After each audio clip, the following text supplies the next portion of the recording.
Yo, what's going on, guys? It's your boy. Welcome back to another video. So today I'm going to be ranking, in my opinion, all 5 of the Hunger Games movies. I want to go ahead and give a couple quick disclaimers. For one, my throat is absolutely burning and I'm not feeling the best, so I'm going to try to speedrun these. So if I miss out a lot of very important details about some of these, I'm incredibly sorry. And then for 2, I want to go ahead and say I have never read any of the books. I am purely talking about these movies on a movie standpoint. Everything that I know about the books is stuff that I've heard from discourse online. So if I bring up something about how it parallels the book well, it has to do with the fact that that is just such a popular part of the book that I've heard about it from people talking about the movie. So, that being said, we're going to dive right into this. Alrighty, so coming in dead last, we have The Mockingjay Part 1. Personally, I still think that this is a pretty good movie. I had a lot of fun when I watched this movie, and I think that there's a lot of stuff to really enjoy of this movie. I think that there's a lot of really good takeaways. I like the fact that they take their time to slowly set up the rebellion. They take their time to introduce these characters and kind of show where they're at now. I think that the stuff with Peter Malarkey being brainwashed is pretty interesting. I think that the little side mission towards the end of the movie where Gale has to go and try to rescue him is pretty cool, and I do think that there's a lot of great world building in this movie. I think that District, the capital has always kind of been like super duper powerful, but in this movie they really do a good job of bringing that up just another notch. Like I said, the stuff with Peter Malarkey being brainwashed is very interesting to me, and I think that the way they pull it off in this movie is really good, and they do such a great job of setting up the capital as being just this immense threat that it seems like the rebellion's not really going to have much of a chance rising up against it, and it does a good job of building each of the individual characters and setting them up for what is going to happen in Mockingjay Part 2. Okay, and coming in at number 4, we do have Mockingjay Part 2. Personally, I really enjoy this movie. I think that it does a good job of concluding this original, trilogy. I always call them a trilogy. If it's a, movie series or whatever, and it has 4 movies, but the last 2 are Part 1 and Part 2, I don't care. It's technically a trilogy. In my opinion, it's a trilogy. But I think that this movie mostly just struggles from the fact that they divided Mockingjay Part 1 and 2 into 2 separate parts. If you watch this movie alone, it's really weird. It kind of hits the ground running, and it's just on that high pace, high energy speed the entire length of the movie. I think that there's a lot of action sequences that are really enjoyable. I will say, with Mockingjay Part 1, there being no Hunger Games feels a little out of place, and it kind of feels like a completely different world. Whereas here, because we're having a lot of cool action sequences outside in the real world, over in the districts or whatever, it's a very, very interesting, and I really like the way that they are able to create this new form of tension, this new form of action sequence in this movie, and it works really well in my opinion. I think that it helps with this dystopian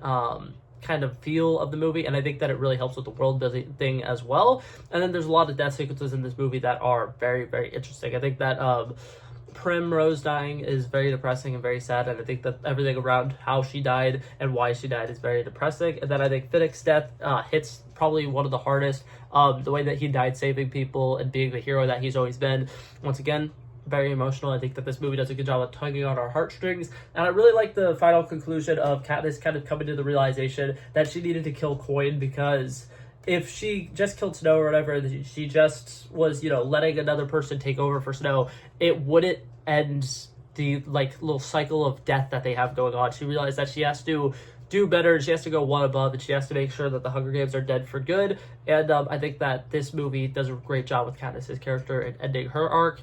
But I do remember back when I used to watch this movie when I was younger, feeling not super satisfied with this conclusion. But that being said, rewatching it last year, I rewatched it. It does get a little bit better, and I do think that for the most part it works. I think that the only problem that I really have with this movie is because they split it up into Part 1 and Part 2, a lot of it feels not fully there. It feels like a lot of the stuff that we needed in this movie were left in Part 1 and vice versa. So I feel like those 2 movies, if you watch them together as one long movie, absolutely perfect. But because they are 2 separate parts, it kind of takes away from both of them a little bit. Coming in at number 3, we have the original Hunger Games movie. In my opinion, this movie is incredibly fun, and I do think that this is a great movie. I think that the world building that they start in this is crazy good. I love the whole feel of Panem. I think that it is a very uneasy and unsettling feeling when you are in this entire area, and I like the way that they show District 12 at the roots, and they show Katniss hunting in the woods because that's what they need to do to survive, and the fact that they show all these people living in poverty and having a lot of issues. It does a really good job of helping you connect with these characters early on and kind of feel sympathy for them. And then whenever we get to the reaping ceremony, it's a very dark and eerie moment. And I like the fact that they do have a couple of moments here and there to kind of like show like people are trying to make the best with what they have, like Gale making fun of the reaping ceremony and like quoting this speech to what's it called, Katniss, when they're doing that is pretty interesting. I like the whole sequence with Katniss volunteering as tribute is incredibly emotional, and I think that this entire movie has so much emotional beats in it that work insanely well, and I think that it does such a good job of starting off this Hunger Games series incredibly well. I think that this movie is really good, and for me saying that it's number 3, I'm not saying that it's by any means a bad movie. I just think that the other two are a little bit better than it, and in my opinion, I think that all the stuff with Rue dying is incredibly emotional. The fact that it sparks like rampages all throughout the districts. I think that the little thing that Katniss does, just creating as much energy and emotions as it does and creating as much problems in the districts as it does, is so powerful. And I like the fact that it goes to show that even somebody who's just a random girl from one of the most forgotten about districts can make such a huge impact on the world. I really love how powerful Katniss Everdeen's character is, and this movie does such a great job with setting her up to be the amazing Mockingjay that she's going to be in the later films, which I love.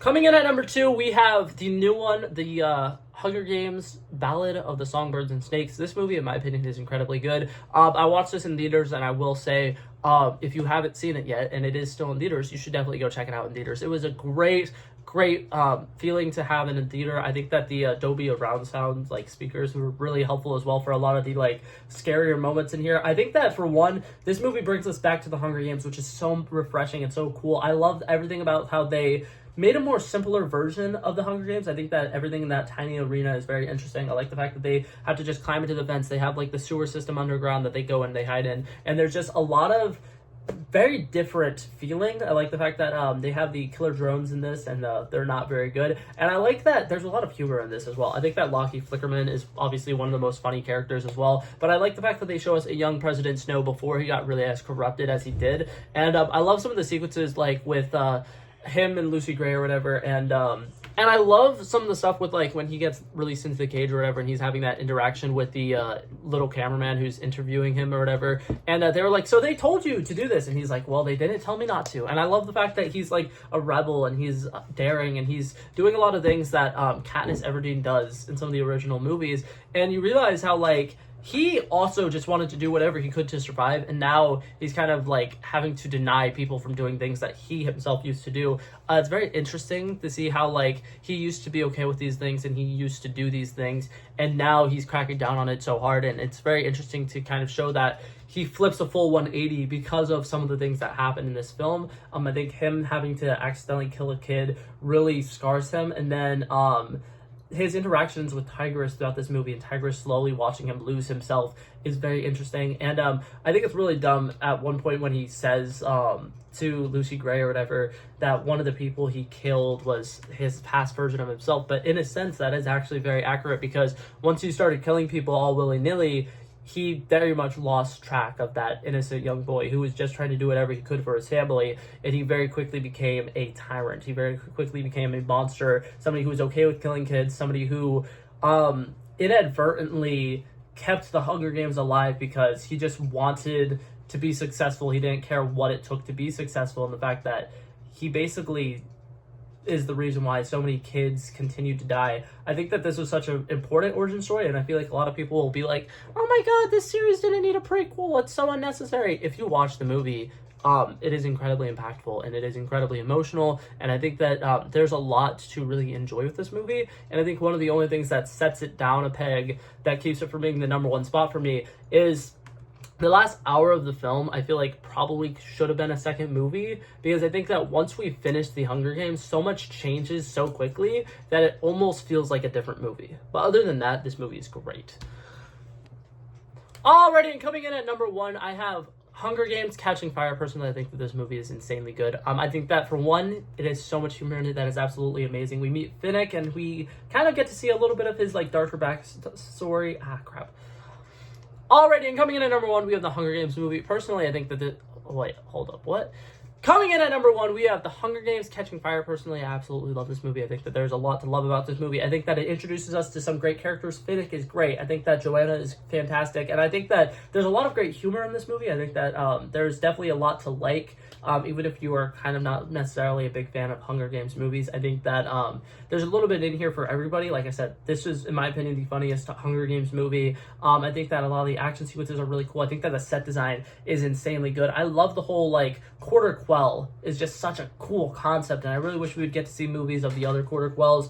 I love the whole arena is just epic. The whole clock landscape, and then like every hour is this specific region of the landscape or whatever, and then on the hour that it's that hour, some tragic thing happens in that area. Very cool concept. I think that that's incredibly fun, and I like the fact that they learn to use the arena against the people outside of the arena. I think that everybody who kind of teams up with Katniss in this movie is incredibly cool, and this kind of sparks the rebellion, and it's kind of shows us that the Hunger Games are not going to be able to survive because there are people like Katniss who are trying to shut the games down, and they were willing to work together and do anything to prevent things from going AWOL, and kind of like they really don't want the Hunger Games to continue, which I think is great. And I think that, like I said, quarter quell, such an interesting concept. I really wish we get to see a movie with Haymitch's games where we get to see the like 48 people fighting it out in that arena. But personally, I think that this movie is great. I think that it has the best Hunger Games sequences in the entire movie, and I like the fact that it stays true to the books, and the final line is there is no District 12. I think that that is such an impactful moment, and that, in my opinion, was one of the best like endings to a movie I think I've ever seen ever, because it's a cliffhanger, but it also just like raises so many questions. It really gets you like prepared to see this next one. It's like after that, I immediately was just like, oh my god, when does the next one come out? This is fantastic. This is great. And personally, I think that The Hunger Games: Catching Fire is a really good movie. And there's a lot of emotional sequences. I believe the dresser, the guy who what's it called, picked out her outfits and stuff like that, gets killed in this movie, and that's an incredibly emotional sequence. And there's a lot of stuff like that that is very touching. Like Haymitch having that conversation with Katniss where he's like, if Peeta gets called, I'm going to volunteer, but if I get called and he volunteers, there's nothing I can do about him. That entire sequence is very emotional and cool. I really like this movie, and I think it's fantastic. That being said, that was it for this video, guys. Thank you so much for coming by and checking it out. I love and appreciate you guys so much for watching. If you liked it, feel free to like and subscribe, and I will hopefully see you guys in the next one, which might not be for a couple days because I'm not feeling great at all. Peace out. Bow. Bow. Bow. He wanted me to drop a verse, I did this. We planned a day and then we did this. Wanna be in love with the girls with the kisses. Don't give a damn, I'll rid this. I like this when I run the distance. I run a 5K, you go ballistics. I wanna live within the business. Buy more than what's on the clearances. You're getting bent cause I know you're a physicist. I wanna deny this shit, I'm unlimited.